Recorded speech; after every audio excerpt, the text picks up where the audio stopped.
Oi, gente, meu nome é Larissa Andrade, sou aluna do terceiro ano ensino médio Copersal e hoje eu vou falar um pouco sobre os termos essenciais da oração, que são o sujeito e o predicado. É com esses elementos que as orações são estruturadas. O sujeito é o termo sobre o qual declara alguma coisa e o predicado é tudo aquilo que declara do sujeito. Antes de falar sobre os tipos de sujeito, a gente tem que saber o que é o núcleo do sujeito. Mas assim, Larissa, o que é o núcleo do sujeito? Então, o núcleo do sujeito é a palavrinha principal, é a quem se refere o verbo. Por exemplo, Bia pulou.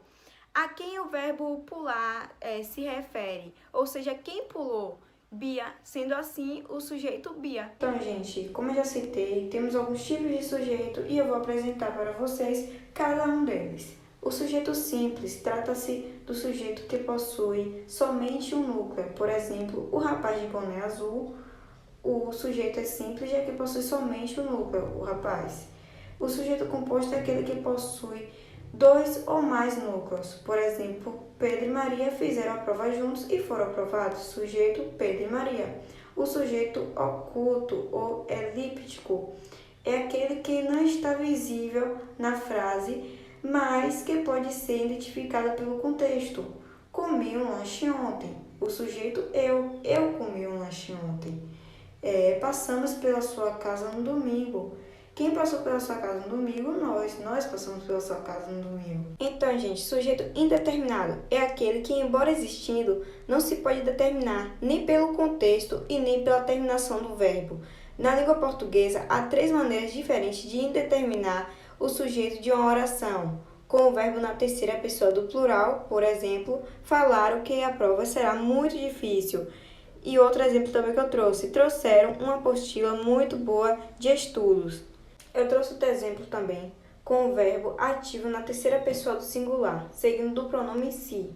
Por exemplo, vive-se melhor no campo. O verbo vem acompanhado do pronome si, que atua como um índice de indeterminação do sujeito. Essa construção ocorre com os verbos que não apresentam complemento direto, verbos intransitivos, transitivos, indiretos e de ligação.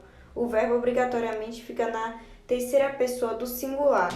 E outro exemplo também que eu trouxe é com o verbo no infinitivo impessoal. Por exemplo, era penoso estudar todo aquele conteúdo. Então, gente, agora eu vou falar um pouco sobre o sujeito inexistente. O sujeito inexistente também é conhecido como oração sem sujeito. Como eu trouxe lá no início do meu vídeo, os termos essenciais da oração são o sujeito e o predicado. Como não há sujeito, a oração é composta somente por predicado. Há 3 casos clássicos em que isso acontece. Então, verbos que indicam fenômenos da natureza. Choveu muito ontem à noite. Uma observação importante é que, quando esses verbos que indicam fenômenos da natureza são utilizados de maneira figurada, o sujeito existe e há uma concordância com o verbo. Outro exemplo também que podemos ver é verbos que indicam fenômenos meteorológicos e tempo decorrido. Está muito tarde, então ele deu o tempo, que está muito tarde. Outro exemplo também, verbo haver, no sentido de existir e acontecer. Houve um acidente na avenida no período da noite. Agora eu vou falar um pouco sobre as vozes do verbo. Então, os verbos eles apresentam flexões em voz. As vozes do verbo indicam se o sujeito gramatical é o agente ou paciente da ação verbal, ou seja, se pratica ou se sofre a ação. Existem 3 vozes verbais no português, que é a ativa, a passiva e a reflexiva. Vamos ver os exemplos a seguir. Voz ativa.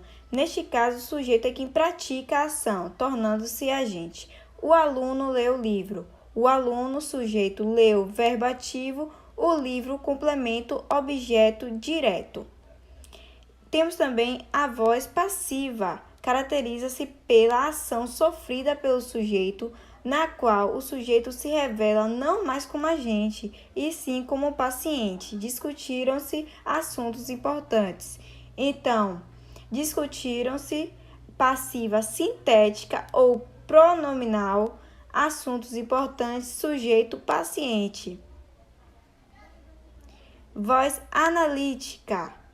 Então, a voz analítica, formada por um verbo auxiliar ser ou estar conjuntamente com o particípio de um verbo transitivo direto ou direto e indireto. Por exemplo, assuntos importantes foram discutidos. Assuntos importantes, sujeito paciente, foram discutidos, voz passiva analítica, verbo ser, foram mais particípio discutidos. Voz reflexiva.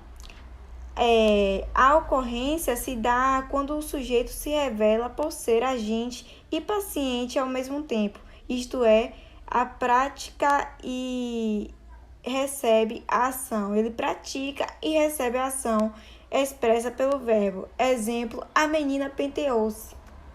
Então, a menina, sujeito, penteou, verbo ativo passivo e se, objeto, complemento verbal. Observe a questão a seguir e tentem resolver.